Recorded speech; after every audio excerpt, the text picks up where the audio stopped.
Aujourd'hui, on parle de comment exploiter la plateforme LinkedIn avec mon invité, la rédactrice en chef de LinkedIn France, Sandrine Chauvin. Bienvenue à l'épisode 97 de l'Accélérateur. L'Accélérateur, le seul podcast francophone qui propulse les résultats de votre entreprise à une vitesse fulgurante.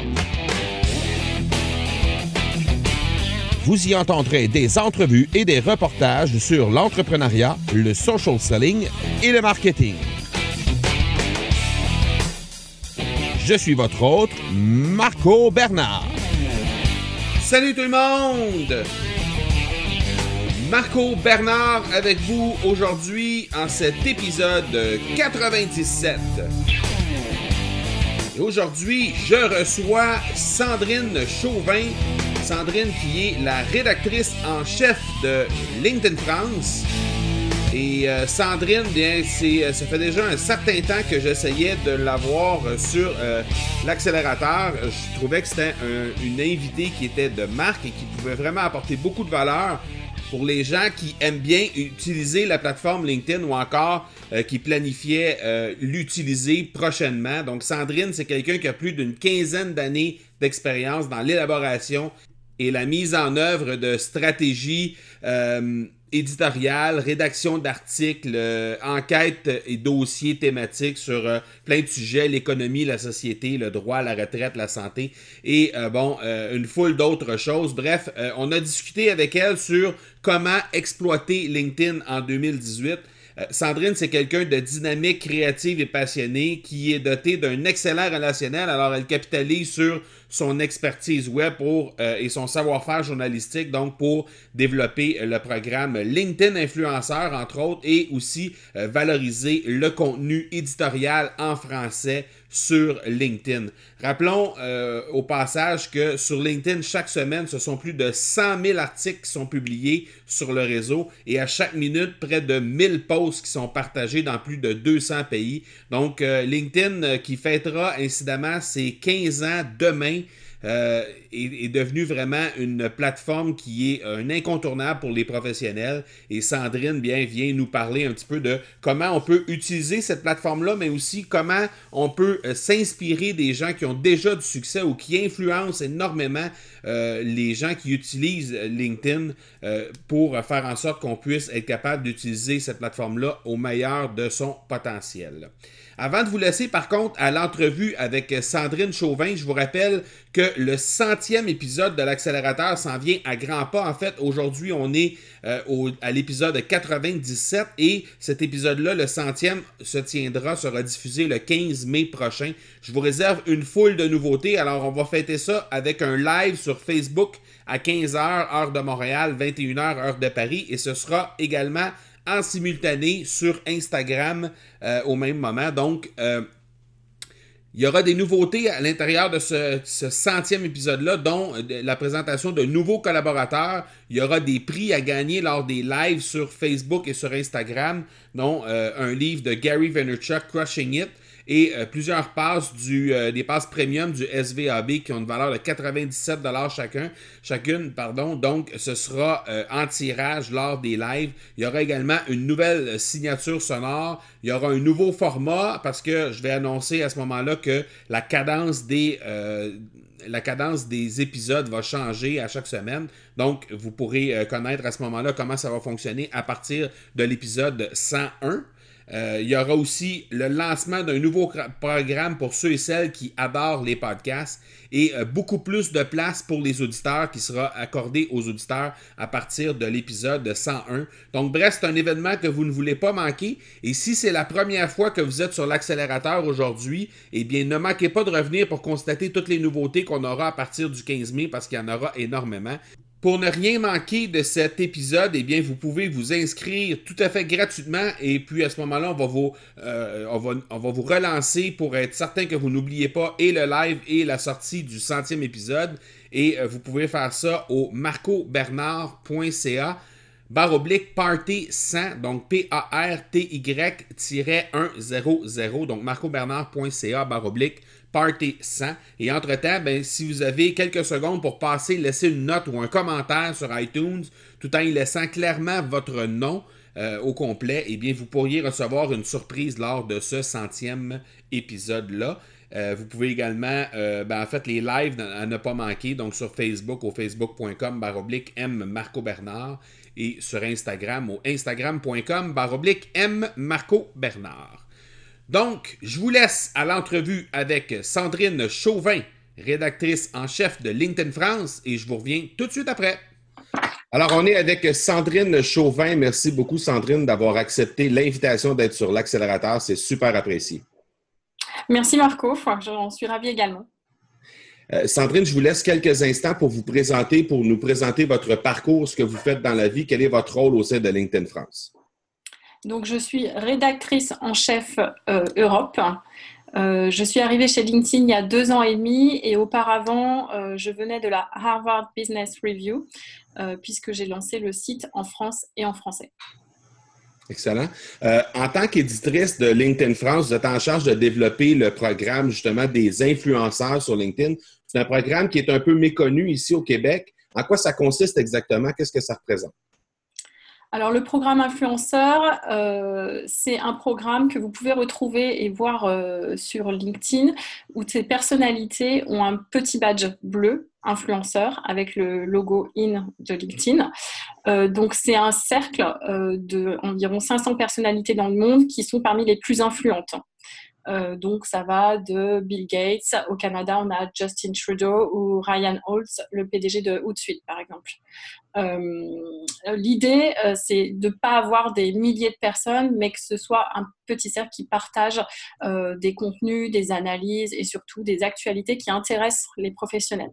Cela étant dit, la plateforme de publication et tous les membres peuvent publier des contenus. Donc, demain, vous, moi, et n'importe quel membre au Canada ou en France ou n'importe quel membre francophone en général peut très bien partager des contenus et avoir une très forte influence sur LinkedIn.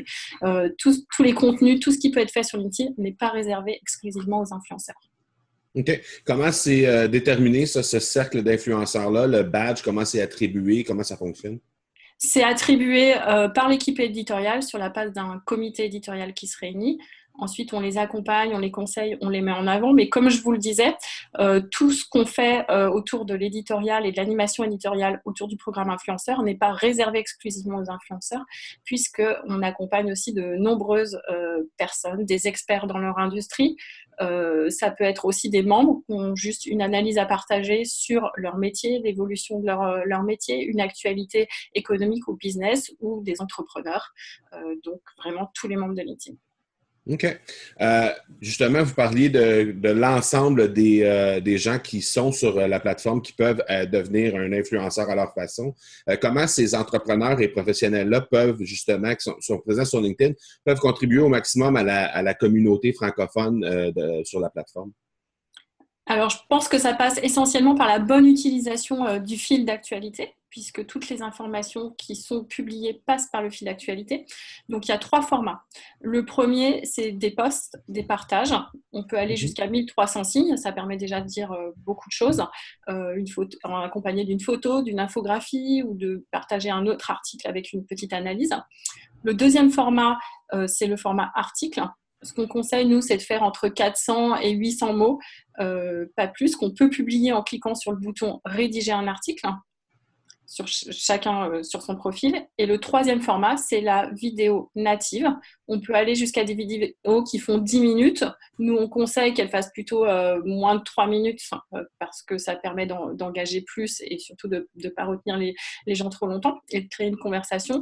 Et en faisant toutes ces activités-là, ça crée des millions de conversations tous les jours sur LinkedIn qui passent par des likes, des commentaires, des partages et ainsi qui génère une communauté d'influence pour chaque membre qui a une activité régulière sur LinkedIn. OK.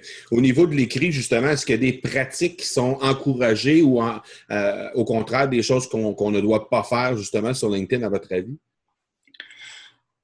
Alors, ce qu'on recommande, nous, éditorialement, c'est évidemment on est sur un réseau professionnel, donc de garder un ton professionnel et de centrer son activité et toute son activité de publication sur des contenus en lien avec l'activité professionnelle. Donc, ça peut être partager une expertise, partager une analyse, réagir à une actualité économique ou business, partager, par exemple, si vous êtes entrepreneur, partager les nouveautés dans votre entreprise, si vous déployez une nouvelle organisation, si vous avez des nouvelles personnes que vous onboardez. J'ai un exemple très concret en France où il y avait un entrepreneur qui avait créé une société qui s'appelle Big Moustache. Il vend des kits de rasage via Internet. Et un jour, il s'est fait lâcher par les banques. Il a poussé un coup de gueule sur LinkedIn en disant qu'il ne trouvait pas ça normal et du coup, il se retrouvait un peu au pied du mur. Donc, tous ces contenus et tous les partages qu'il avait faits ont ensuite été repérés par les médias. Donc, il a eu une couverture médiatique très importante. Et via LinkedIn, il a trouvé un venture capitaliste qui l'a refinancé. Aujourd'hui, c'est un vrai succès. Il emploie plus de 12 personnes. Il a ouvert des magasins aussi à Paris, dont une boutique qui s'appelle La Moustacherie. Donc voilà, LinkedIn, ça sert aussi à ça, notamment pour les profils entrepreneurs. Et après, pour les gens qui ne sont pas entrepreneurs, c'est juste valoriser son expertise, valoriser son secteur d'activité, expliquer ce qui change, puisqu'on sait qu'il y a 30% des métiers qui vont changer, disparaître dans les 10 ans qui viennent. Ça permet vraiment de rester au fait et surtout de valoriser ses compétences professionnelles. OK. Il y a eu un gros changement chez Facebook dans l'algorithme récemment. Ça fait en sorte que lorsqu'il y a des liens sortants, par exemple, dans les articles, des choses comme ça diminue beaucoup la portée des posts qu'on va faire ou des articles qu'on va publier sur Facebook. Concrètement, sur LinkedIn, est-ce que le fait de mettre des liens à l'intérieur de nos articles va pénaliser le reach des articles ou des posts, ou bien si c'est encouragé au contraire, tant que ça amène un peu plus de renseignements à l'intérieur de l'article? Alors, il n'y a pas de pénalisation que je sache. Vraiment, le principe de LinkedIn, c'est de donner aux membres la possibilité de gérer leur fil d'actualité. C'est-à-dire qu'on va pouvoir suivre ou ne pas suivre des personnes. On va pouvoir se connecter, pas se connecter. Et c'est ce qui va arriver dans le fil d'actualité. Et après, il y a aussi toute cette activité éditoriale qui est unique sur les réseaux sociaux et notamment le réseau professionnel. Donc, il y a toute une équipe d'éditeurs qui est présente partout dans le monde, dans plusieurs langues, où l'idée, c'est de valoriser les contenus de qualité, les conversations qui se font sur le monde professionnel, les actualités du jour ou du moment dont les professionnels doivent avoir conscience pour être simplement meilleurs dans leur travail. OK, donc ce qui est fait à l'intérieur de l'article n'a pas nécessairement d'impact en rapport avec, mis à part le fait que les gens vont peut-être partager plus cet article-là parce qu'ils vont la trouver plus pertinente, mais sinon, il n'y a pas d'impact au niveau de l'algorithme en tant que tel. Pas que vous sachiez. Non, pas que je connaisse en tout cas. OK. Au niveau de la récupération parce que je vois qu'il y a des gens qui utilisent LinkedIn qui font, par exemple, des publications directement sur leur profil, mais à partir d'articles de blog qu'ils ont déjà fait sur leur propre blog à eux. Est-ce que cette pratique-là s'est encouragée pour essayer d'amener un peu plus de contenu sur la plateforme ou il faut que ce soit du contenu complètement neuf qu'on inscrit préférablement? Alors, on n'a pas de politique qui encourage le contenu exclusif. Évidemment, c'est mieux puisque ça permet de vous positionner un petit peu différemment et d'avoir une vraie valeur ajoutée sur votre profil. Après, si c'est des contenus qui sont dupliqués de votre propre blog, faut que vous soyez vraiment propriétaire du contenu et auteur du contenu pour des questions de droit d'auteur. Pourquoi pas dupliquer? Ça crée en fait après sur votre profil, quand vous arrivez sur le profil, une sorte de mini-blog finalement, dans lequel vous aurez tous les articles que vous avez publiés, mais aussi tous les partages, toutes les vidéos et même tous les commentaires que vous aurez faits sur les articles. Donc c'est là où je vous dis, ça permet vraiment aux membres, aux entrepreneurs et aux influenceurs de se positionner sur leur expertise, parce que quand vous arrivez sur leur profil, vous voyez toutes les activités récentes qu'ils ont eues sur leur thématique. OK. J'aimerais qu'on parle un peu du palmarès LinkedIn Top Voice qui a été mis en place depuis 2016. J'ai retrouvé ça sur votre profil en faisant les recherches pour l'entrevue.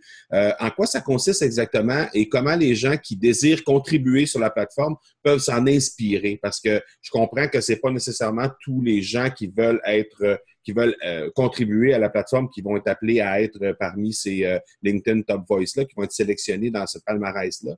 Mais je pense que les gens peuvent quand même s'en inspirer de belle façon. Donc, j'aimerais vous entendre à ce sujet-là, parce que c'est quelque chose que vous êtes en charge aussi également. Oui, tout à fait. En fait, on publie, les éditeurs et les journalistes de LinkedIn publient chaque année des listes. Donc, on en a deux essentiellement. On a LinkedIn Top Companies, qui est le classement des employeurs les plus attractifs par pays. D'ailleurs, cette année, pour la première fois, il y a eu un Top Companies Canada, dont on pourra reparler plus tard si vous voulez. Et en France et dans d'autres pays, on a le Top Voices list qui récompense les membres qui sont les plus actifs, mais pas seulement, c'est surtout les membres qui ont créé le plus d'engagement sur la plateforme, c'est-à-dire qu'on finalement rencontré le plus d'attrait de nos membres et ce qui récompense la qualité de leur contenu le plus souvent, que ce soit des partages, des vidéos ou des articles. Donc effectivement, comme vous le dites, c'est une vraie source d'inspiration. Je vous invite à aller voir sur mon profil ou sur le profil de Daniel Ross, sur lesquels vous retrouverez les contenus anglo-saxons. Mais c'est une vraie source d'inspiration. On peut noter que l'année dernière, au Canada, on avait par exemple Justin Trudeau, qui était le Top Voices 2017 et qui est arrivé 3e. Il partage énormément de contenu, des vidéos, dans lesquelles il partage parfois des contenus même exclusifs, vraiment des analyses sur l'économie, sur les tendances, sur les réformes économiques qui sont en train de se faire au Canada. Et donc, c'est aussi une vraie source d'information pour être au courant des dernières actualités. Donc, vous, ce que je comprends, c'est que vous êtes, en quelque sorte, vous avez comme une espèce de radar pour s'assurer de, justement, aller chercher le contenu francophone qui se publie un peu partout sur la plateforme LinkedIn, mais sans nécessairement un égard particulier au territoire européen ou français, par exemple. C'est vraiment tout ce qui se publie en français à travers le monde. Donc, ça peut provenir de l'Afrique, ça peut provenir du Canada. C'est ce que je comprends? Exactement. Après, on a quand même des outils qui nous permettent de bien cibler nos audiences. Il y a des articles qui sont publiés en France qui ne vont pas intéresser un public canadien.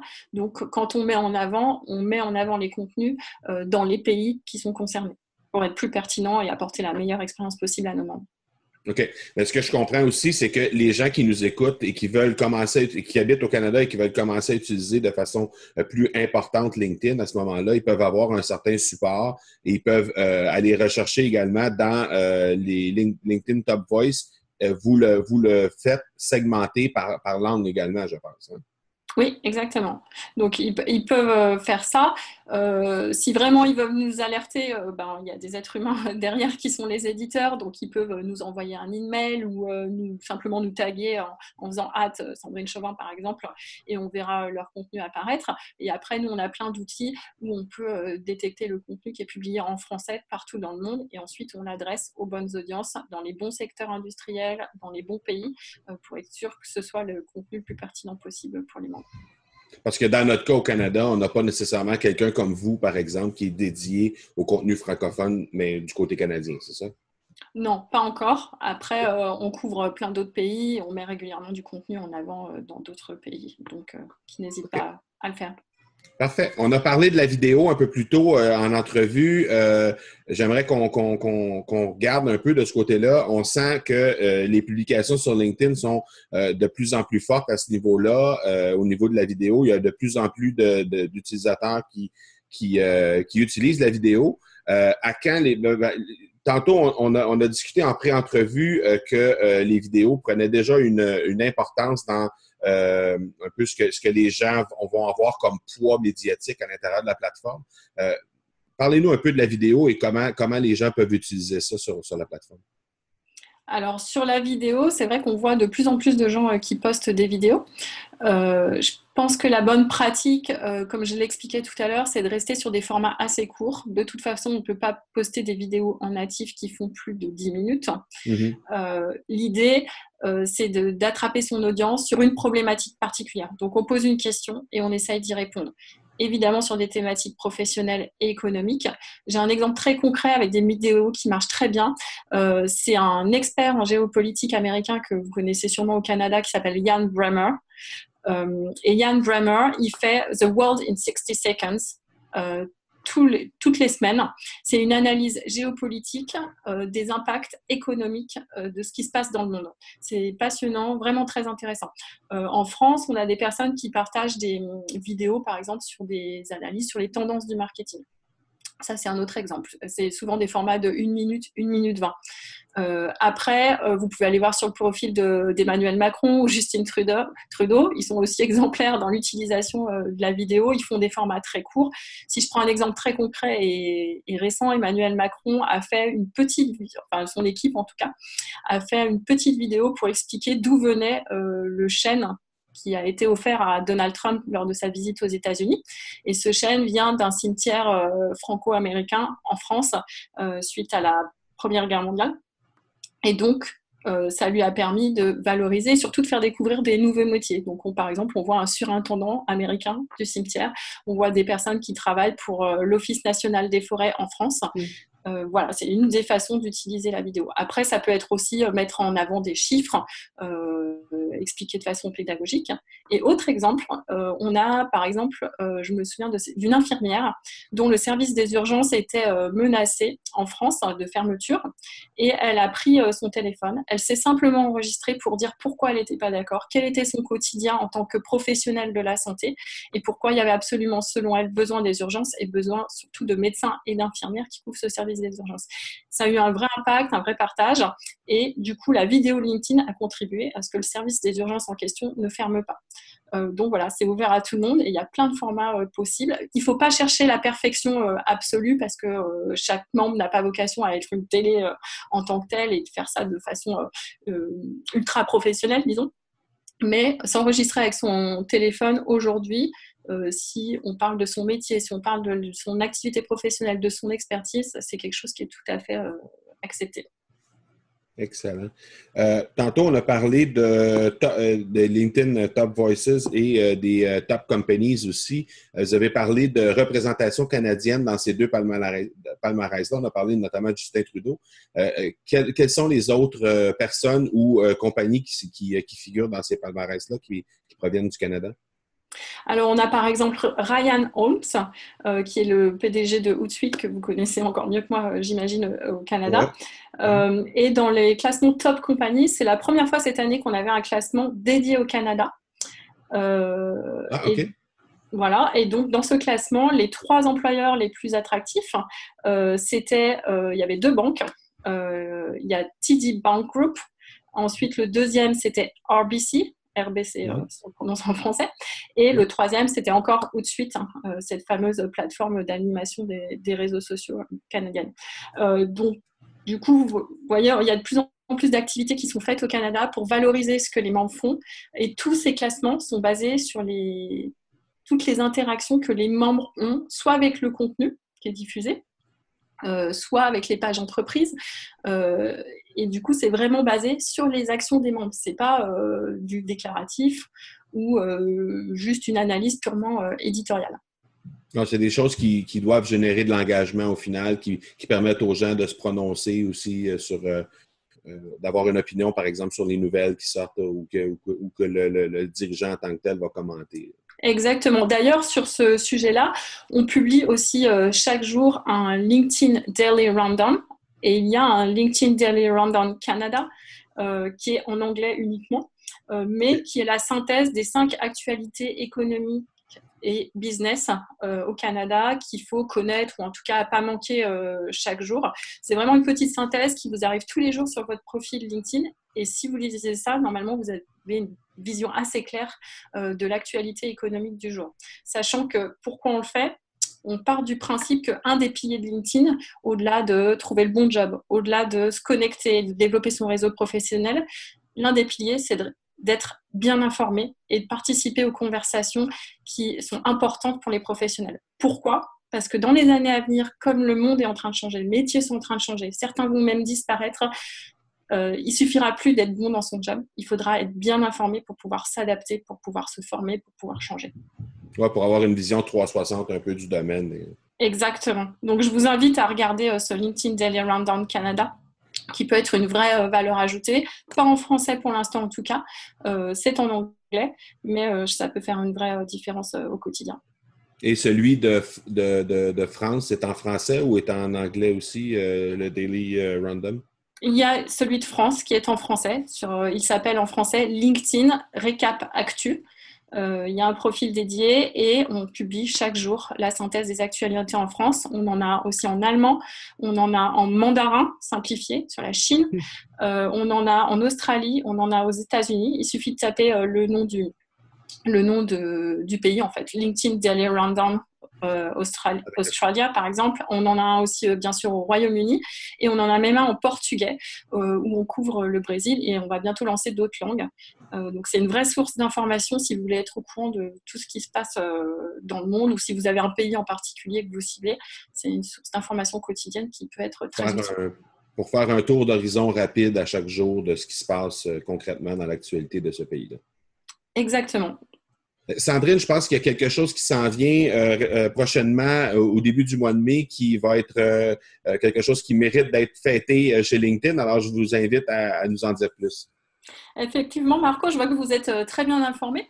Donc, le 5 mai, ce sont les 15 ans de LinkedIn qu'on célébrera évidemment en interne. Et surtout, en tout cas, nous, en tant que journalistes chez LinkedIn, et je pense à tous les membres de chez LinkedIn, on a vraiment envie de célébrer nos membres qui sont vraiment le pilier et notre première priorité quand on développe des contenus, quand on développe de nouvelles innovations en termes de produits. Voilà, donc il y a des millions de posts, d'articles, de vidéos qui sont publiés sur le fil d'actualité de LinkedIn qui génèrent des dizaines de millions de partages, de likes, de commentaires parmi les professionnels du monde entier. Donc personnellement, je tiens à les remercier parce que c'est eux qui font vraiment la richesse et la qualité du contenu sur LinkedIn. Donc, il y aura des festivités, il y aura des trucs qui vont être mis de l'avant sur la plateforme, j'imagine, pour souligner les 15 années d'existence de LinkedIn. Alors, il y aura une série de contenus qui va s'appeler When I Was 15, qui sera diffusée. Après, l'idée, c'est que les membres continuent à faire ce qu'ils font, c'est-à-dire à valoriser leur expertise, valoriser leur activité professionnelle, valoriser leurs compétences. C'est ce qu'ils font mieux et on souhaite qu'ils continuent.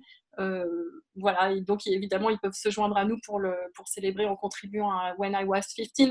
Mais le plus important qui compte, c'est qu'ils soient, un, bien informés et deux, qu'ils puissent contribuer à toutes ces conversations très riches sur la plateforme. Ils sont aujourd'hui 546 millions dans le monde, 14 millions au Canada, 15 millions en France.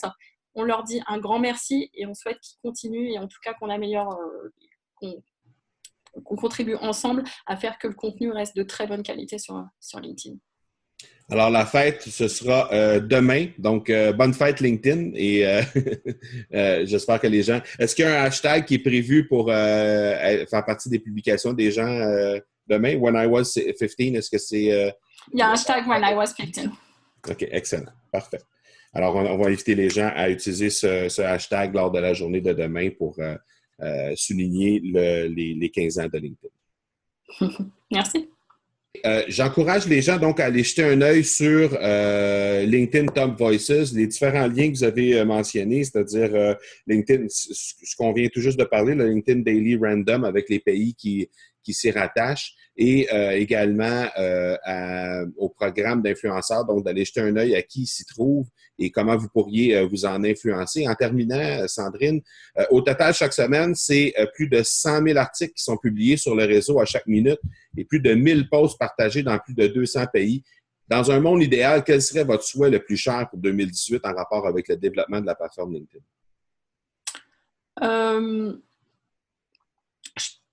Je pense vraiment que l'un des enjeux, c'est de justement valoriser ces conversations professionnelles et de faire que chaque jour, les professionnels qui viennent sur LinkedIn savent les conversations qui comptent, les sujets du moment. C'est ce que je vous disais tout à l'heure. On part vraiment du constat, et personnellement, j'en suis vraiment convaincue, que les métiers vont tellement changer que le professionnel qui est bien informé, qui arrive à se positionner, à gagner en influence sur ces domaines d'expertise, à les valoriser, fera vraiment la différence à terme sur son employabilité, sur les opportunités de carrière qu'il pourra développer, et surtout, il va alimenter lui-même sa vision de où va le monde, où est-ce qu'on va son métier, où est-ce que va son industrie, où est-ce que va son secteur. Et c'est en ça que nous, éditeurs, chaque jour, c'est un de nos piliers pour développer tout ce contenu et toutes ces conversations autour du monde économique et professionnel.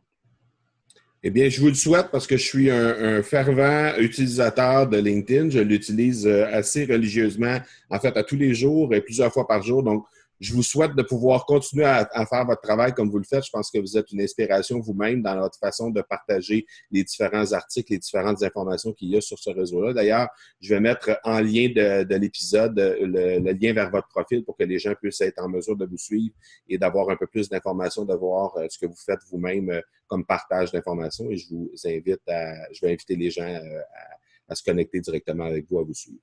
D'accord, très bien. Merci. Merci beaucoup et on se reparle bientôt. Merci. Ciao. Merci énormément à Sandrine Chauvin pour son temps lors de cette entrevue-là et sa générosité. Elle m'a fait preuve d'énormément de générosité. Merci également à son adjointe Constance qui, elle, a rendu possible, en fait, à participer à la tenue de cette entrevue-là avec Sandrine Chauvin. Donc, merci énormément pour votre disponibilité à vous deux. Et je vous rappelle en terminant de ne pas oublier de vous inscrire au marcobernard.ca/party100 PARTY-100 pour ne rien manquer du 100e épisode qui s'en vient très très très bientôt. Et je vous promets une multitude de nouveautés. Donc, dépêchez-vous de vous inscrire au marcobernard.ca/party-100. C'est gratuit. Ça va simplement vous rappeler de ne pas manquer cet épisode-là, le moment venu. Donc, dépêchez-vous d'aller vous y inscrire. Voilà donc qui termine cet épisode 97. Je vous donne rendez-vous mardi prochain pour l'épisode 98. D'ici là, soyez bons, soyez sages et je vous dis ciao!